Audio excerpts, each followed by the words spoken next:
Welcome to doctor மைக்லீஸ் music therapy channel. இன்றைய பதிவிலையும் தெரப்பியூட்டிக் மியூசிக் இன் டீடைல் என்ற தலைப்பில் சில செய்திகளை நம்ம பகிர்ந்துக்கலாம். இசை என்னும் பொழுது அது மருந்தாக பயன்படுத்த முடியும் அப்படின்ற தலைப்பில் தான் பார்த்துக்கிட்டு வரோம். ஆனால் இசை மருந்துன்னு சொன்னால் அது மருத்துவத்துறையில் பயன்படுத்தினாலும் மருந்து தான். அந்த மருந்து என்ன பண்ண முடியும், வகுப்பறையில் பயன்படுத்தினாலும் அது மருந்து தான். இன்னும் சில இடங்களில் அதை பயன்படுத்த முடியுமா இருந்தாலும் அது மருந்தாகவே பயனாகும், மருந்தாகவே கொள்ளப்படும், அப்படி கூட வச்சுக்கலாம். ஆனால் இசை மருத்துவத்துறையில் பயன்படுத்தும் பொழுது மருத்துவத்தில் நிறைய துறைகள் இருக்கிறது.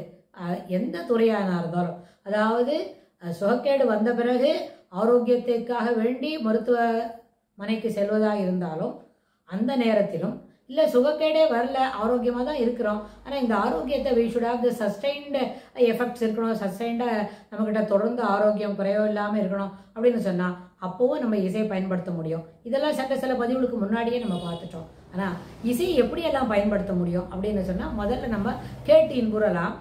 இன்புறும் பொழுது அது இசையோட நுணுக்கங்களை பற்றி மட்டுமே நம்ம யோசிக்கிறோம். இது எப்படி வாசித்திருக்குது, என்ன நோட்டு போகிறது, எப்படி சஸ்டெயின் பண்ணிட்டுருக்கான், இது மாதிரி ஆரம்பித்து வாசித்திருக்கு, எப்படி இது ஒரு போல்டாக சொல்லிட்டு வராங்க, முதல்ல எடுத்தோன்னே அதிரடியாக இருக்கே இந்த பிரயோகம், அப்படிலாம் யோசிக்க சொன்னால் அது என்ன ஆகும்னு கேட்டால், மூளையோட இடது பக்கத்து லெஃப்ட் ஹெமிஸ்பியர் ப்ராசஸ் பண்ணிகிட்ருக்கோம். அதை அப்படி ப்ராசஸ் பண்ணும்பொழுது அதனுடைய பயனை காட்டிலும் அதனுடைய டெக்னிக் ஆஸ்பெக்ட்ஸ் இருக்கே அதை தான் நம்ம என்ஜாய் பண்ணிக்கிட்டு இருப்போம். நல்லா தான் வாசிச்சிருக்கு பாரு, எப்படி நோட்டை எப்படி அப்படி பண்ணுறா பாருங்க அப்படின்னு சொல்லி நம்மளுக்கு இசை தெரியுமா இருந்தால் நம்மளே அதை அனுபவித்து ரசித்து கொண்டிருப்போம்.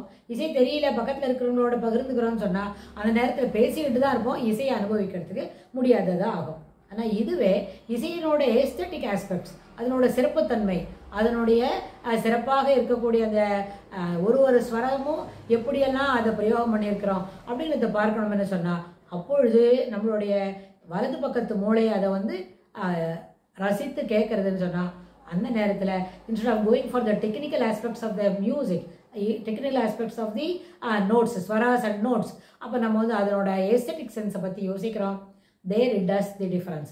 அது உடனே என்ன செய்யும், எஸ்தட்டிக் சென்ஸ் வரும்போது it makes you to enjoy the music as well as நம்ம இசை நம்மளுக்கு தெரியப்பட்டவனாக இருந்தாலும் அந்த அனுபவம் நம்மளுக்கு கிடைக்கும். இசை நம்மளுக்கு ஒன்றுமே தெரியாது, சும்மா காது கொடுத்து வாங்குறோம், எல்லா சவுண்டு போல அதுவும் ஒரு சவுண்டு தான் அப்படின்னு நினைக்கிறோம்னு சொன்னாலும் அந்த நேரத்திலும் அது சிறப்பான பயனையே கொடுக்கும்.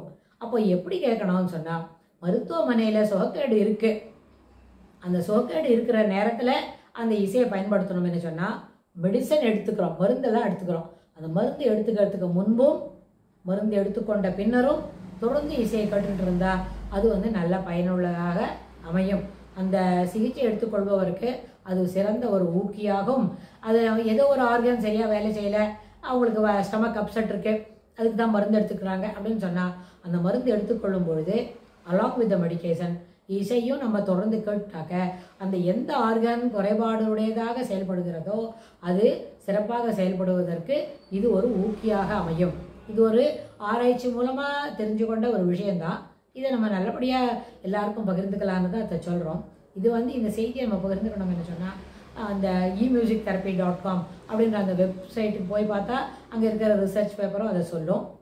இல்லைன்னா பவர் ஆஃப் மியூசிக்னு ஒரு புஸ்தகம் இருக்குது, ஒரு புக்கு, இந்த சப்ஜெக்டுக்காக ஒரு புக் இருக்குது, அந்த புத்தகத்துலேயும் நிறைய ரிசர்ச் பேப்பர் இருக்குது, அதையும் வாங்கி பயன்படுத்தினா இதில் இருக்கிற செய்திகளை ஒன்றும் கூட தெளிவாக தெரிஞ்சுக்க முடியும்னு சொல்லி இந்த பதிவை நம்ம நிறைவு செய்கிறோம். இதுக்கு தொடர்புடைய செய்திகளை வரப்போகிற பகுதிகளெல்லாம் பார்க்கலாம். தேங்க்ஸ் ஃபார் வாட்சிங்.